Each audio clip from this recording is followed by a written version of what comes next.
Hello, Netrunner fans, Willingdon here. As you've likely heard, there was a big announcement last week with some changes coming to the tournament scene, and I wanted to both go through them and also share some of my thoughts about what I think this means going forward. There are two very discrete changes going on here, both of which are designed to subtly tweak the balance of the tournament metagame. The first change that we have is an errata to an existing card. This is Wireless Net Pavilion, and the errata is that Wireless Net Pavilion is now a unique card. Before we talk about why this change matters or was made, let's first talk about this as a paradigm shift to errata itself. In the past, we've only seen errata used as a way to clarify text or correct technical errors with cards. We haven't really seen errata used as sort of a balance thing. Make no mistake, this is absolutely a balance errata. This is clearly a response to the rise of the data leak reversal decks that we saw do really well at Worlds and have been a major player in the latter half of 2015. These decks basically try to get a data leak reversal in play, they get tagged with paparazzi, and they make it really difficult to trash the resources because they have multiple wireless net pavilions and fall guys. Basically, the deck then just mills out the corp, either milling enough agendas that they can just run archives and score out, or literally just decking the corp if need be. One of the most annoying aspects of these decks is that they're still pretty competent Anarch decks. So they get to play the early and mid game kind of like a normal Anarch, getting breakers, drawing cards, and then they get to play stuff like a Count Siphon to take all your credits away, and they just ignore the tags as they paparazzi data leak reversal you later. With a unique wireless net pavilion, it makes it much easier for the corporation to trash the resources of the runner. You can't stack up 3 different wireless net pavilions and make it cost an additional 6 per, and then still have fall guys to back it up. Now, it's still going to be really taxing even if you just have one wireless net pavilion in play, but I think this is going to dramatically decrease the popularity of data leak reversal. I see both aspects of this as being a positive change. First of all, I really like this sort of balance against data leak reversal. I think a lot of players, including myself, find that deck to be pretty lame. It's pretty uninteractive in the late game, and it's just not that fun to play against as a corporation player. It causes you to have to pack lots of cards that are otherwise absolutely terrible, things like Freelancer. So I think in general, this is a pretty positive change. Data leak reversal is still a playable deck. It's just far less powerful now that it doesn't have this wireless net pavilion thing. Now, the other aspect that I like is this change to errata. I think this is a good thing. I think that it shows that if need be, a card could be corrected. If accidentally in the future we print a card that's too good, it can be nerfed like this. And that's basically what happened here. Was Wireless Net Pavilion was unintentionally too good in the data leak reversal strategy, and it was nerfed with this power level errata. I think a lot of times the designers are worried about printing a card that might be too strong, so they err on the side of printing a more conservative, less powerful card. And unfortunately, one of the results of this is that a lot of the card pool in Netrunner is just a little too weak to really see any play in tournaments. Now, the reason I bring this up is that this new sort of errata philosophy might allow the design team to design a little more aggressively. In an absolute worst case scenario, one of these new cards that's more aggressively costed or powered can be errataed after it's been field tested in a tournament environment. So in other words, we can use the errata to correct errors of making cards too strong, and I would much rather see the designers err on the side of making cards too good rather than too weak. Now, there's certainly an argument to be made that power level errata should be used sparingly. It's certainly very awkward for new players, or just if you're sorting through your cards to remember that there was a change to a particular thing. But this is something that other games, especially Magic, have done endlessly, and I think that this is overall going to be a good thing for the game, even if it's kind of messy to track. The second major change is what we're going to spend the rest of the video talking about. This is the introduction of a new tournament rule called the NAPD's Most Wanted list. This is going to be a list of cards on both the runner and corpse side of the game that have special restrictions when you play them in your deck. For each copy of a card that you play that's on the Most Wanted list, it's going to reduce your identity's influence by 1. And that's for each copy. So if you play 3 copies of a card on the list, your identity is going to start with 3 less influence. Another important thing to consider here is this is irrespective of the faction. In other words, you're going to have to lose this influence even if the card that you're playing is in faction for you. So in effect, this is going to be a list of cards that are nerfed in that they make you lose 1 of your influence when you include a copy of them in your deck. I've seen a lot of people online talking about this change as if the cards that are on the list are banned or just will suddenly no longer see any play. And I think that's a massive miscalculation. These are some of the most popular cards in Netrunner, and such a minor nerf as increasing their influence cost is not going to prevent people from playing them. Now, as we'll talk about when we go through the cards individually, there may be some interactions that are more difficult to play, especially in particular decks. But I think overall, the cards on this list are going to continue to be some of the most popular cards, and we might just see a lot of 3-ofs reduced to like 2-ofs, and things like that. Subtle tweaks to existing decks. I don't see this like utterly dismantling the tournament metagame. I'm going to go through all of the cards in quite a bit of detail, but I'd like to first talk about the list in kind of a broader context. What do we think about this system as a way to help balance the tournament metagame? First and foremost, this is absolutely a really positive change. I don't think that there's really too much dispute in the community that this is a good thing. It shows that the new design team led by Damon Stone is willing to make big changes to the tournament scene, and those changes involve things outside of just designing new cards. The other major point I want to make about this system is that it allows for a tremendous amount of adaptability and flexibility moving forward. I think it's a mistake to look at this list as something set in stone. This list is absolutely capable of adapting to tournament results, and I would be very, very surprised if we have the same list at the end of 2016 as we have now. Now, this system is, of course, not without limitations. And I think the biggest one is that this really can only address problems that are related to influence. This system is not going to be able to solve other problems outside of influence. Now, if you've watched my videos before, you've heard me talk about how I think the core problem on the runner side of the game is an influence problem. I've talked about how I think that the runners have access to premium rigs across the board. Every runner has access to one of the best rigs in the game, and then also has access to like multi-access effects, as well as like recursion stuff like clone chip. So I see this change as pretty adequately dealing with some of the problems on the runner side of the game, but I worry that it might not completely address the problems on the corpse side of the game, and I'll talk about that more when we go through the cards individually. As I see it, there are basically 2 types of cards that are on this list.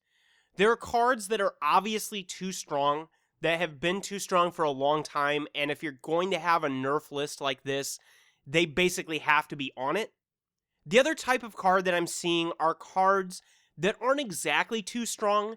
It's more that they cramp the deck building and design space. And that's actually something that Damon talked about in quite a bit of detail in the Winning Agenda podcast interview, which I'd recommend you all check out. I'm going to put a link in the description below. For the sake of this not being an hour long, I'm going to talk about the cards a little bit out of order. And I'd like to start by talking about both Eli and Lady. As I see it, Eli was printed as a response to a metagame that no longer exists. Back when Andy was like the main deck, it was just Corroder cutting through barriers for very, very cheap. And Eli was one of the first barriers that we had that really taxed Corroder and really made it hard to just play Corroder as your only solution to barriers. Now, the problem with that is that I think we've since learned that Corroder was the problem. That Corroder is too efficient, it doesn't cost enough to install, it just plows through everything barrier. So to a certain extent, it kind of makes sense to have a card like Eli in the card pool to balance out how strong Corroder is. But the problem is that the Eli power level is substantially higher than the rest of the barriers. And Eli at 1 influence is far too easy to play. It's pretty much dominated the play of barriers in Netrunner so far. There's really no reason to play other taxing barriers when you can just play Eli. It's always worth that 1 influence. So the question becomes, is it worth spending 2 influence on Eli? And I think overwhelmingly the answer to that is going to be yes.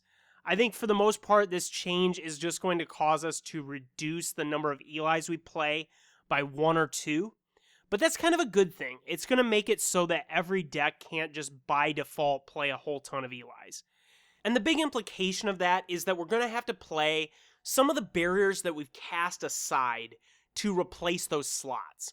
So we're going to definitely be looking at things like wraparound, other just end the run barriers that are in our faction. I think some of the other taxing barriers could see play, things like Hive or Spiderweb or maybe Marcus 1.0. In general, I think we'll see more diversity of barriers at the highest level, and that's a really good thing. Lady is also very entwined in this conversation, because as I see it, Lady was essentially printed as a hard counter to Eli. This card really just doesn't make a ton of sense. On one hand, it's kind of just an upgrade to Corroder for a lot of different matchups versus barriers. Really, the only disadvantages that Lady has versus Corroder is that Lady is weak against tons of subroutines on a barrier, which basically don't exist, or Lady is weak against the lowest end barriers, because you're not really getting any advantage out of the break 2 subroutines thing or the native 3 strength. The baked in disadvantage of Lady is really just not a big deal. In a faction that can reset the counters so easily, we have Scavenge, Test Run, Clone Chip, and SMC all available to reset the counters, locate ladies, and get them in play. Plus, if you're playing a Shaper deck, you could easily play a couple of copies of this, and now with this Most Wanted list, it's going to make it at least a little bit harder to do that. The other aspect of Lady being on the list is that it really doesn't make sense as a Shaper card. And it's made it so that Shapers don't really have to spend a ton of their influence on a premium rig. And that's really distorting. It has really pushed decks like Kate to the top. And this card really doesn't make a whole lot of sense from a color pie sort of perspective. Shapers aren't supposed to be good at breaking barriers. They're supposed to be good at breaking code gates. And it doesn't really make a lot of sense that Shapers would have one of the best barrier breakers in the game. This color pie point is one that Damon made in the interview. And while I agree with him, I don't think that Lady makes much sense as a Shaper card. I think the way bigger point to make about the color pie with Icebreakers is that Anarch has gobbled up basically all of it. Anarch does Icebreakers way, way better than the other 2 factions. They've got Mimic, which is easily one of the best Sentry breakers. They've got Yogg, which is easily one of the best Code Gate breakers. They have Corroder, which is just the most flexible and probably the best barrier breaker. Not to mention they have the best AI breaker in the form of Faust. They have Eater, if that wasn't enough. And they also have David, which really, really massively fills in the gaps of the rest of their breaker suite. Plus they have Parasite and Data Sucker. Speaking of, I think this would be a good transition to talk about Clone Chip and Parasite, which are very related sets of cards that are also on the list. Now, Clone Chip to me is such an obvious, no-brainer. I think it's arguably the most deserving runner card on the list. It's caused tons and tons of problems with instant speed Parasite, and while we could blame some of that on Parasite, I definitely don't think Parasite is blameless. Clone Chip does a lot more to distort the game than just Parasite. It makes Destroyer Ice really weak because basically every deck can play like 2 or 3 Clone Chips, and I really also think that it's just kind of too universally good. This is the type of card that should have had a higher influence cost. It probably should have cost a click to use it so that you couldn't use it mid-run. And this instant speed Parasite thing is probably one of the most distorting aspects of the Ice Icebreaker interaction in the game's history so far. We see this distortion manifest mainly with low strength Ice being unplayable. Because virtually every deck plays Clone Chip Parasite, it's really hard to play 0 or 1 strength Ice. They can just kill it during a run, and the subroutines aren't going to even get to fire the first time they encounter, and they don't even have to have a breaker as long as they have this Clone Chip Parasite set up. So I think 2 of the biggest Ice that have been pushed to the side are things like Roto Turret, which would otherwise be good except they just get killed, and the same thing's true with something like Kamainu. This problem is only compounded when you're facing a data sucker as well, because the data sucker makes it so that you can kill basically any strength Ice as long as you have enough counters. Damon had mentioned in the interview that they went back and forth on whether to include data sucker or Parasite on this list, and in my eyes, I think both of them deserve a spot. Now, the reason that he said that they didn't include both is that they were worried that it'd be too big of a nerf to the Anarch rig. And the way I look at things, that is definitely not a concern to have. We've been sitting across from the Clone Chip, Data Sucker, Corroder, Yogg, Mimic rig for basically most of the game's history. And I think that problem has only gotten worse now that Faust is in the mix, because Faust really supplements this in a way that in the past we were worried about setup. It was hard to find all the pieces. Mimic didn't work on its own because you needed data sucker counters so you could break things like Ichi, and there was just some amount of setup that you really needed to have for that rig to get going. So even though it was the most efficient rig, it was sometimes very draw intensive and things like that. Now, Faust has made it so that early in the game, if you're up against a deck that's trying to rush out agendas, you can just easily get into that server as long as you've found a copy of Faust. And then you still have the rest of this awesome suite to fall back on if they happen to play one of the very few cards that actually hate out Faust. So another card to bring into this mix is Yogg, because it's part of that suite I'm just talking about. And I definitely see the idea of Yogg being on the list. Earlier in the game's history, this card was massively distorting. It made something like Enigma unplayable, and I think a lot of people look at Enigma now as like one of the better kind of standard code gates. So it was just preposterous with the amount of Yoggs floating around. You basically couldn't play any code gates that had like 4 or less strength, because Yogg was always there with a data sucker. Now, the wind was sort of taken out of Yogg's sails when Lotus Field was printed, and that was mainly just a function of the combination of data sucker and Yogg not being able to break Lotus Field. Now, absent data sucker on the list, I think it makes a lot of sense to nerf Yogg. It was such a cramp on the design space that it's just kind of a stupid card. But I think that lower end code gates have lots of other problems that aren't just Yogg. Like, for example, Quandary has tons of issues with Parasite. It's also easy to get through with Faust. So these low strength code gates already have lots of vulnerabilities to other Anarch Breaker cards. I think that if you had to break those with Yogg, it wouldn't be as big of a deal because Yogg costs 5 to install and it's got some obvious limitations. I have one final card I want to rope into this discussion, and that's Desperado. Now, this is a card that's pretty obviously undercosted and was seriously a huge player in Criminal's dominance during the early eras of Netrunner. But I see that again as being partially a function of Data Sucker. Data Sucker plus Desperado was really the core problem. Then we got security testing to make it even stronger. But really, I think it was just Data Sucker Desperado with the Anarch Breaker suite that was the core issue with that deck. I think if Data Sucker was on the list, you could pretty easily take Desperado off. Even though I agree that Desperado's too strong, I think Criminal could really use a too strong card at the moment, especially one that's an economic tool. Criminal's core two problems have been icebreakers and economy. I don't think that Desperado without Data Sucker would be any more powerful than any competing economy engine. And if you had to pay a bunch of influence for Data Sucker, it'd be hard to import both the multi-access stuff and the rig you need to build a full, like, old school Andy deck.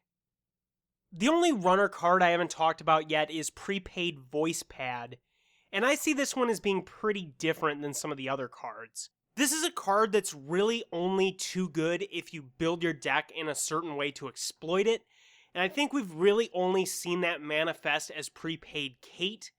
So I see this more as a cramp on the design space than really like a huge metagame problem. The thing with Prepaid is that when you're designing a new event, you've got to consider the fact that somebody could have 3 prepaids in play and make that event cost 3 less. And that makes a lot of economy tools and other types of like run events and other things like that just too strong. To me, it seems like Public Terminal is exactly what this card should have been. I see Prepaid as being the most hard hit by this change of all the runner cards. When you have to spend 3 influence on Prepaid and then you're going to spend 6 on Lucky Find, that's really going to be a huge burden. And that's not even considering a bunch of other things that Prepaid Kate plays, like Clone Chip and Lady. So this is definitely going to hit Prepaid Kate. It's fair to say that that deck is going to have to massively change, if not altogether leave the metagame. And I think most players are pretty okay with that. That deck was pretty much the deck last year, and I really didn't look forward to a 2016 that was the same sort of shaper BS. With the prepaid economy out of the way, we might start to see some good alternatives in shaper. I think Technical Writer especially might get a big boost.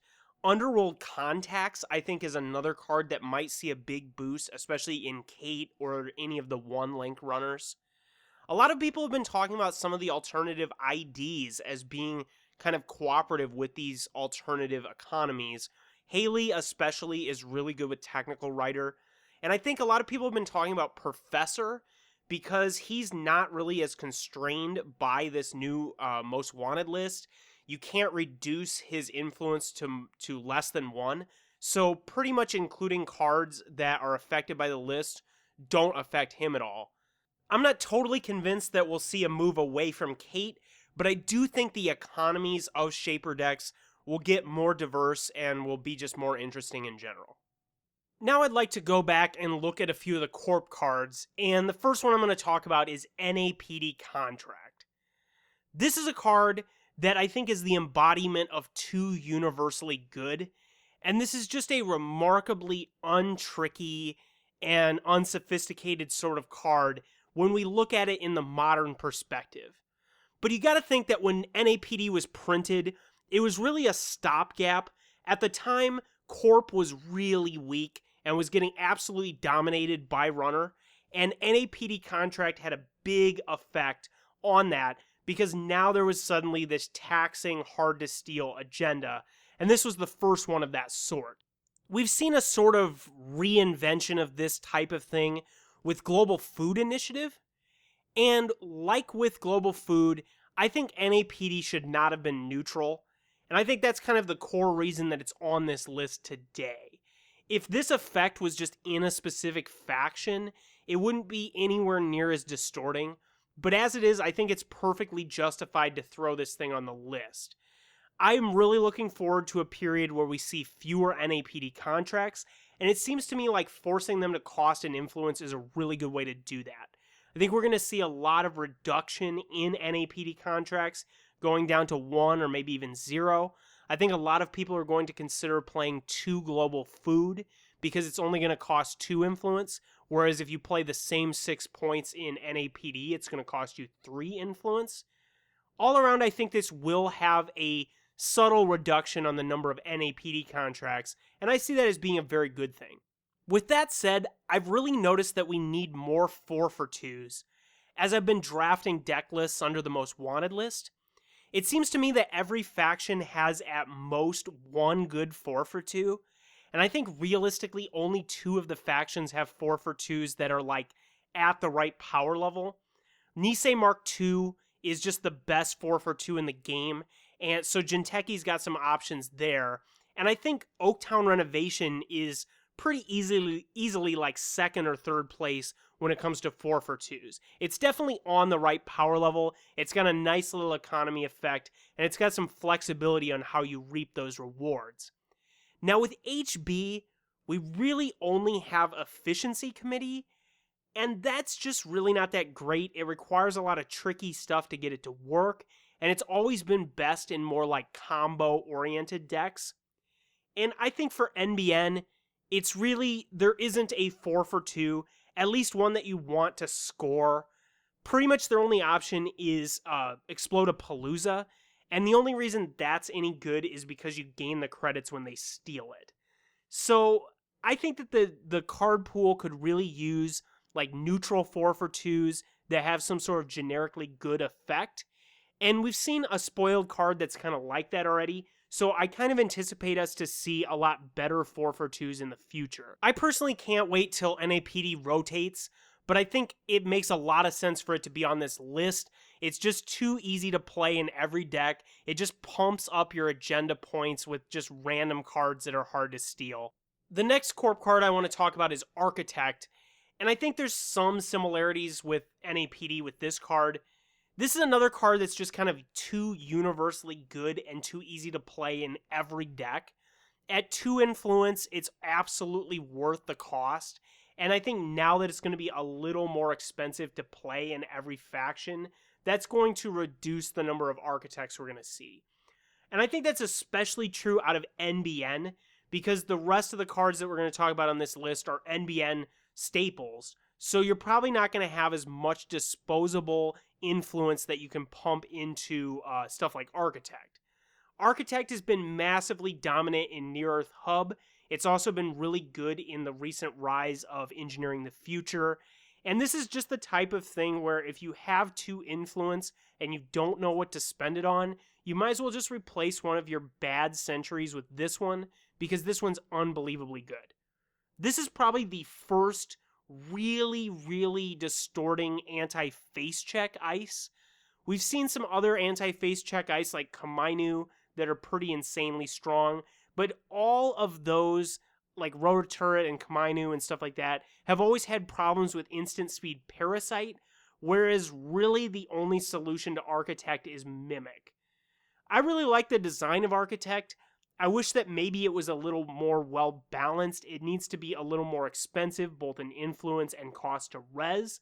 But I think this is a pretty suitable fix for this card. It's going to make it a lot harder to play in Near Earth Hub, and it's going to make ETF have to make some more tough decisions when it comes to influence allocation. I saved the best for last. The last 2 cards we're going to talk about are the 2 NBN Fast Advanced staples, and that's Astroscript and Sansan City Grid. Now, if you're going to have a list like this, Astroscript is absolutely the first card I would put on it. So, I think it's been obvious that Astroscript has been a problem at least for a year or more.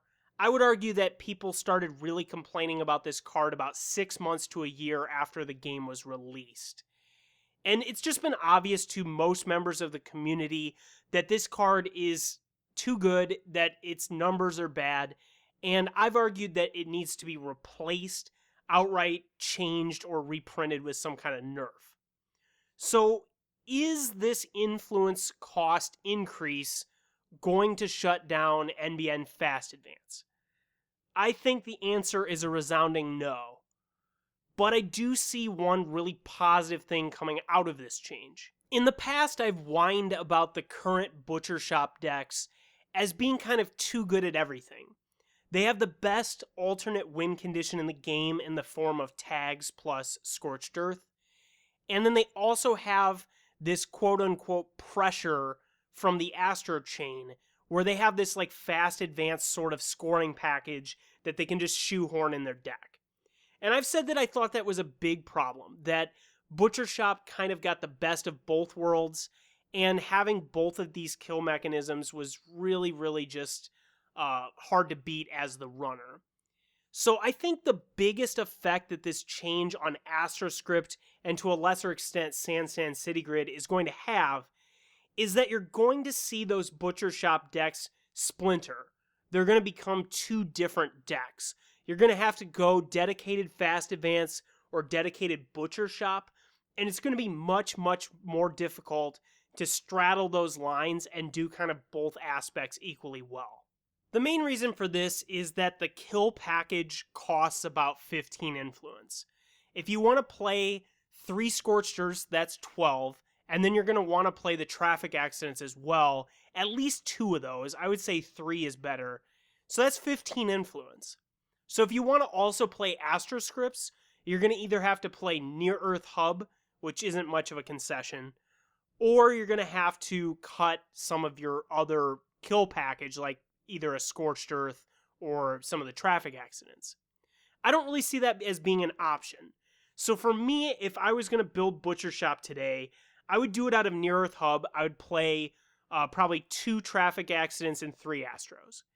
But the big thing there is that all of your influence is going to be used for this stuff, and you're not going to have that little bit of extra influence that NEH used to have to spend on ice or like supportive cards like Snare. So I do see that as being a positive change. Now we see the influence cramp even more so, I would say, on the Fast Advance side, because now we've got to come up with, say, 5 or 6 influence that we didn't have to worry about in the past. And this is influence that we were usually spending on things like Eli or Architect, which are now even more expensive to play. So I do see a pretty big nerf for that Fast Advance deck, at least in terms of the influence that they can allocate to their ice. So that's going to mean that a lot of the Fast Advance decks are going to play a lot more in-faction ice.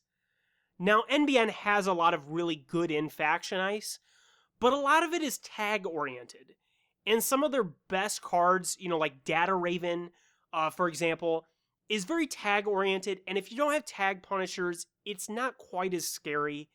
So I do think that there is a pretty big disadvantage for the Fast Advance decks. It seems to me like the flatline-oriented NBN got hit much less than the Fast Advance did, which in my eyes is maybe not a bad thing. Now, I do have some reservations, or at least something to balance that. One thing I wanted to point out is that because of changes on the runner side, especially the clone chip change, that's going to make it a lot harder to play Clot. You're going to have to spend influence you didn't have before, and Clot was already eating up 2 influence in a bunch of decks that you really just didn't want to have to spend that influence. So now that you've also got to pay for clone chips, maybe additionally Lady, it's going to be way harder to do clone chip SMC Clot in a Shaper deck. And clone chips are harder to play in Anarch as well because of this influence change. So I do see there being more of a general cramp on fitting in the clone chip Clot thing into your decks. And that's going to make it a lot easier for Fast Advance to deal with the whole Clot dynamic. So on one hand, the Fast Advance decks have a more exploitable weakness, which is to say that their ice is weaker. But on the same hand, I'm worried that Clot is going to be so much harder to play on the runner side of the game that we're going to see a reduction in that sort of hate card against Fast Advance. So it's hard for me to know where this is going to all settle, but I do see Fast Advance as taking more of a hit than Flatline, but by no means is the reign of Fast Advance over in my eyes. I see Fast Advance mainly changing, not really falling out of favorability. So for that reason, I think my position on AstroScript is pretty much exactly what it was in the past. I think that the proper solution to AstroScript is to replace this card, is to do something, maybe errata it, do something to tweak this card. I really don't think that this most wanted list system is adequate to deal with the problems of this card. Now, San City Grid is also on the list, and this is probably the main reason I'm arguing that Fast Advance got hit harder. And to me, it seems like this is another card that it's perfectly warranted. This needs to be on the list. The thing that's so frustrating about San City Grid is that there are pretty much no assets or upgrades in the game that have the same sort of runner must immediately respond to it kind of effect. Like, if there is a San City Grid in play, you pretty much have to immediately destroy it or get them in a very deep R&D lock. And that's really difficult to do, especially with Jackson Howard and other effects. So I think realistically, if you see a San City Grid, you have to kill it. And that's really frustrating, especially with Near Earth Hub, where they're playing a ton of different remotes down.